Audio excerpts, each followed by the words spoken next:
Бейиш нуру. Ар бир кылган ишибиз үчүн жооп беребизби? Ар бир адамга амал дептери коюлат. Ошондо капырлардын андан коркконун көрөсүң. Алар: "О азаптуу күн, бизге кандай өкүнүч камдалган.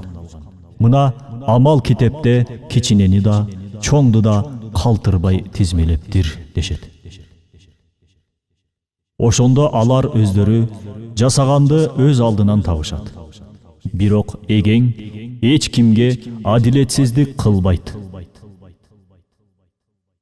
Биз кыямат күнү үчүн туура таразаларды жайгаштырабыз. Бир да жанга зулумдук кылынбайт. А эгер сары кычынын данынын салмагындай эле амал болсо, аны келтирер элек. Биз толук жетерлик эсепчибиз. Мынакей, кулак салчы о менин бир боорум.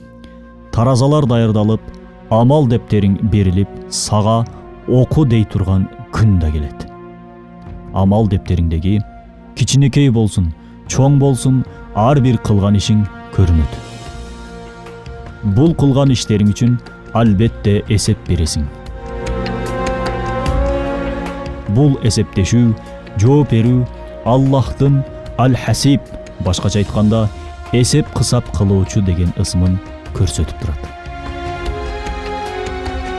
Эгер акылың ордунда болсо, анда Аллах сени менен эсептеше электе, сен өзүң менен, напсиң менен эсептеш.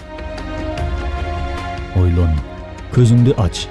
О Раббибиз, Аль-Хасиб ысымыңдын урматына биздин ар бир ишибизде бизге жетерлик бол. Акыретте жооп бере турган күнүбүздү жеңил кыл. Андан кийин бизди өз бейишиңе ал. Амин. Бул акыйкаттар Ирселей Нур аттуу Курандын тафсиринин маанисинен алынды. Бейиш нуру.